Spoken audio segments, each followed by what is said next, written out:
Kasama natin ngayon sa ating linya ang isa sa kanilang convener, si Dr. Mike Pante. Dr. Mike, welcome mo sa DZRH. Good morning ho. Good morning, sir. Magandang umaga po. Magandang umaga sa inyong lahat, sa mga tagapakinig ng DZRH. Apo, sir, pinag-uusapan namin na maraming factors na pwedeng maka-apekto sa botohan. Lagi naman ho yan, every 3 years. Pero anong basa ng kontradaya ngayong taon? Kamusta yung ating preparasyon sa halalan at mayroon bang mga pangamba sa magiging resulta ng boto, lalo na sa quality of votes? Oo, maganda nga yung punto na nabanggit na hindi dapat nakatutok lamang doon sa pagsiguro doon sa kalidad ng boto sa mismong araw ng halalan. Bagamat importante yun, hindi natin isinasantabi yan, kailangan nating bantayan yung mga technical na aspekto ng automated election system natin. Pero sa kabilang banda, kami halimbawa sa kontradaya, binibigyan talaga namin ng diin yung preparasyon months before or even years before magkaroon ng election sapagkat doon pa lamang nagsisimula na yung matatawag nating dayaan. Hindi natin po pwedeng ikulong yung definisyon ng electoral fraud doon sa pagbili ng boto the day before o yung pagpapalit ng mga balota sa mismong araw ng eleksyon.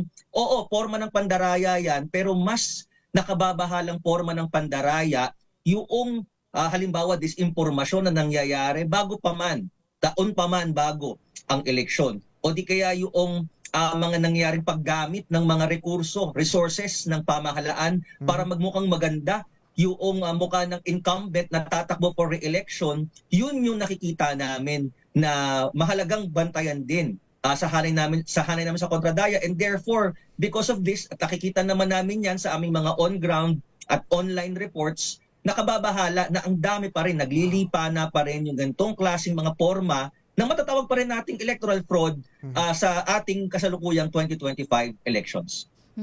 Sir, ang binabanggit ho ng atin ho mga international observers, habang papalapit ng papalapit yung halalan, ilang araw na nga lang, ay lalong dumarami daw yung mga insidente ng vote buying at ng iba pang mga ginagawa, taktika kumbaga, ng mga kandidato. Ganyan din ho ba yung inyong obserbasyon ngayong besperasyon ng halalan? Oo, totoo yan at nakakabahala kasi hindi mo naman kinakailangan maging electoral watchdog para marinig yung mga kwento at pumunta ka lamang sa kumpulan ng mga tao sa palengke o pumunta ka lamang doon sa kapitbahay mo, maririnig mo, open secret yan na namumudmod ng mga pera dahil nga paparating na bukas yung ating halalan.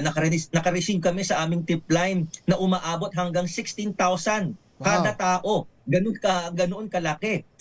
Hanggang sa 16,000 ang bigayan ng mga namimili ng kanilang boto. Pero ang ang tingin rin namin sa kontradaya nga dyan, manifestasyon nga yan ng napakalaking agwat sa pagitan noong mga may hawak ng economic and political resources at yung mga taong walang-wala. Sa makatuwid, sinasamantala ng mga politiko na ang dami-daming mga Pilipinong walang trabaho o di kaya kapos yung kanilang sweldo at ginagamit yan bilang kasangkapan para siguruhin sa pamamagitan ng vote buying at maraming mga Pilipinong desperado sa pera, mapapanatili nitong mga politiko ang kanilang sarili sa pwesto. Oo. Sir, talamak ang talamak talaga yung vote buying kahit na sa mga nakalipas na halalan. Ito ho ba talaga ay nagre-reflect doon sa balota? Kung baga ibinoboto ba talaga noong mga kababayan natin? Nagtatranslate ba talaga? Oo. O baka naman natututo at tinatanggap yung pera pero ang ibinoboto nila, sabi nga nila, kayong korsonada nila. Nakaka-receive rin kami sa aming mga tipline ng mga makabagong pamamaraan makabagong pamamaraan ng pagsisiguro na yung namimigay ng pera ay makukuha niya essentially yung investment na ipinuhunan niya doon sa pera.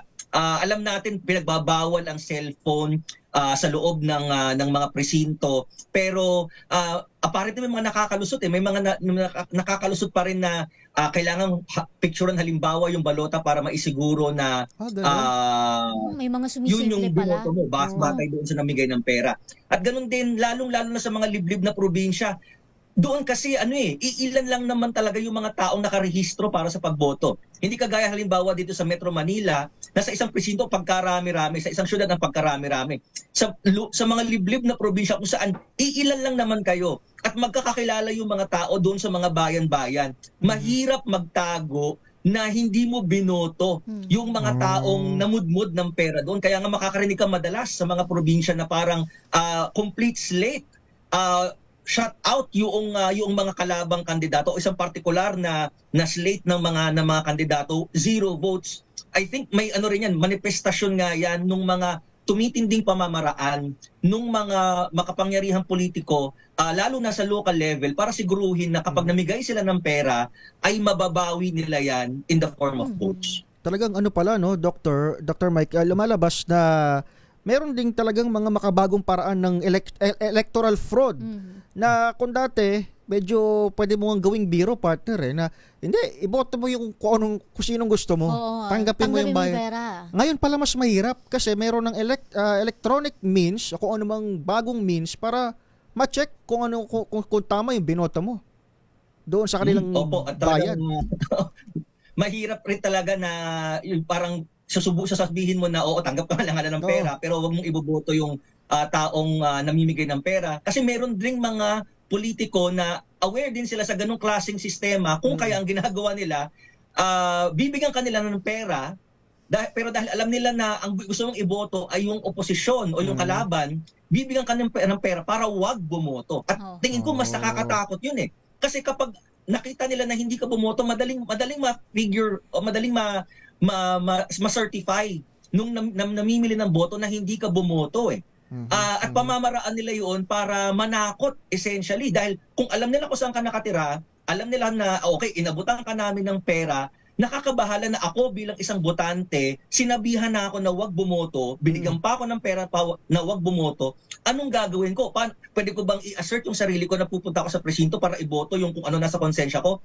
Lalo na sa mga liblib na lugar, kung saan nagahari pa rin yung tinatawag nga nating 3Gs na matagal na, guns and gold.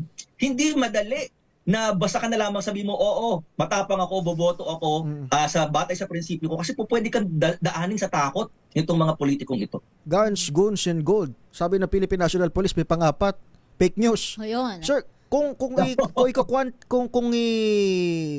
isasama natin yung factor ng fake news, disinformation, misinformation, months ago hanggang bukas sa May 12, gaano kalaki yung magiging epekto siguro dito sa halalan kung kayo ang tatanungin? Malaki. Napakalaki pa rin talaga ng disinformation kasi I think hanggang ngayon, especially today na bisperas ng eleksyon, tumitindi yung pagkapakalat ng mga maling balita. Just yesterday, last night, huling araw ng kampanya, banggitin ko na rin yung pangalan nitong mga grupong ito. Halimbawa, nakatanggap tayo ng report at inireport naman ng COMELEC yan. Mismong COMELEC ay naglabas ng announcement na may mga nagpapakalat ng news na disqualified na raw yung party list na Bayan Muna. Ayun. At umiikot yan all around social media to the point na maghahating gabi na kagabi na naglabas yung COMELEC na official announcement, hindi po iyan totoo. Wala po tayong dinidisqualify na ganitong particular na party list. Pero tingin ko inaasahan namin ngayong araw, maging hanggang bukas umaga, titindi pa yan, lalalayan, yung mga nagsabing disqualified ito, disqualified this. Kasi from the previous elections, nakita na nating nakita na nating nag-operate yung gantong mga last minute disinformation campaign. Sir, disclaimer ho sa ating publiko. Ito ho, dinidiscuss namin not to scare people. Gusto natin bumoto ang tao. Gusto nating i-overcome kung ano man yung baloktot na sistema na yan. Ngayon, sir, kung tatanungin yung kontradaya, anong dapat gawin ni Juan de la Cruz given na alam na natin na may mga ganitong factors na nakaka-apekto sa atin, lalo pa tomorrow, May 12? Sa amin sa kontradaya, ang pananaw namin dyan ay talagang kinakailangan ng mga tao na mag-organisa at isipin yung kanilang gagawin lampas pa doon sa eleksyon. Alam natin na mahalaga ang halalan kasi ito yung araw na itinakda every 3 years or every 6 years para sa pampanguluhang eleksyon na meron tayong pagkakataon na baguhin kung sino man yung mga leader natin na nandyan, nakaupo sa pwesto. Pero mahalaga rin kasi na in between those 3 years, aktibo tayong nakikilahok, aktibo tayong nag-oorganisa kasi yun na nga, iginigiit namin sa kontradaya na yung mga pandarayang ito, nangyayari yan years before the elections. ngayon bumoboto tayo ng 2025, ngayon pa lang nagsisimula na yung mga makinarya para sa paparating na 2028 presidential election. So anong gagawin? Hindi ka po pwedeng maghanda lamang every election season. Kinakailangang magkampanya ka, tuwing may nakikita tayong hindi magandang paggamit ng resources ng gobyerno, i-point out ka agad yan. Bumuo tayo ng mga grupo, magsagawa ng mga kampanya kapag nakita natin na yung kaban ng bayan ay ginagamit hindi para sa intended purposes, kundi para sa pansariling interes ng ilang mga politiko. Kailangan i-call out ka agad yan. No? Singilin lahat yan through proper channels sa isang congressional hearing man yan o sa pamamagitan ng mga pagkilos sa lansangan. Dahil kapag hindi natin kinall out yan, pakiramdam ng mga politiko ay okay lang na gawin nila yan ng paulit-ulit. Oo. Sir, bakit ho ba yung mga kababayan natin talagang nagbebenta sila ng kanilang boto? Dahil ba yan sa tindi ng pangangailangan, kahirapan, o dahil sa kawalan na nila ng pag-asa na meron pang magbabago? Tumitindi talaga ang kahirapan. Hindi natin maitatanggi yan. At ano nga ito, vicious cycle na yung mga politiko na hahalal natin, walang maayos sa programa para sa kabuhayan. Yung agrikultura natin ay napag-iwanan na umaasa tayo sa import kahit na ang lawak-lawak at ang yaman-yaman ng ating lupa. Wala tayong manufacturing base. Ang nangyayari ay malaking bahagi ng ating workforce ay nagtatrabaho abroad kasi nga walang maayos na trabaho dito sa bansa. Kaya napakalaki ng pangangailangan para sa dagdag na kita. Maraming mga trabaho talagang walang trabahong makuha na maayos. Kaya itong desperasyon na ito ay nagluluwal ng isang sistema na kakapit na lamang sa patalim yung mga tao at iboboto nila yung mga nakikita nilang namimigay sa kanila ng panandaliang ayuda. At hindi ko rin sila masisisi na tignan nga itong mga politikong ito na positibo kasi kailangan talaga nila ng panandaliang ayuda, pero sabi ko nga vicious cycle. So meron kang mga politikong sinasamantala yung kahirapang ito, sila yung nakahalal kasi sila nga yung nakakakuha ng ganansya sa ganitong klaseng sistema. Tapos ang ending, itong mga politikong ito rin yung magbibigay, magpapatupad ng mga polisiya na lalong nagpapahirap sa ating bansa na import tayo ng import ng mga produktong agrikultural, wala tayong kahit na anumang industrial base, kulang ang trabaho, walang maayos na sweldo, at balik na naman doon sa sitwasyon kung saan si Juan de la Cruz o si Juana de la Cruz ay wala talagang maayos na trabaho at walang maayos na sahod. Oo. Sir, may sinasabi yung mga yung ilang mga political analyst na talagang yung mga kandidato natin ngayon, particular yung mga tumatakbo sa senatorial race ay bumaba daw talaga yung kalidad. Bakit kaya? Yun ba na talagang kumbaga ay anong tawag dito? Yung mga pasok doon sa mga criteria talaga, yung matataas yung quality, ay pinanghinaan ba sila ng loob na tumakbo na dahil sa kasalukuyang sistema natin? Siguro, pinanghinaan na ng loob yung iba. Pero sa aking palagay, meron pa rin naman mga nagpupursigi na ituloy yung laban kahit nasabihin natin uphill battle ito.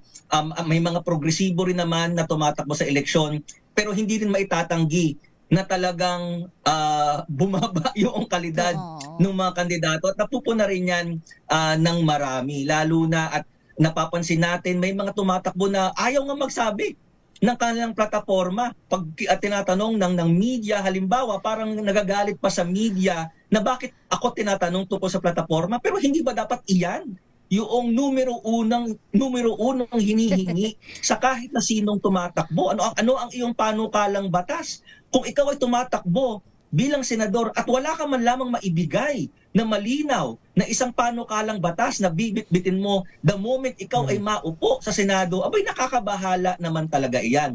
Pero oo nga, siguro sa ibang mga progresibong politiko, nasuya na dahil naging popularity contest na nga lang yung eleksyon, popularity contest plus inter-family battle dahil pare-parehong mga pangalan, nagpapalit-palit lang sila whether magkakapatid o mula sa magulang papunta sa mga anak. Ang hirap-hirap humanap ng puwang dito. Pero tingin ko meron pa rin. Oo. Parang ano na, may mga ginawa ng kahit na feeling nila impossible dream pero patuloy pa rin at siguro panahon na para sa mga kababayan natin na tignan rin. Baka may mga posibleng mangyari kahit na tila baga imposible. Yung iba daw family business na. Family business na.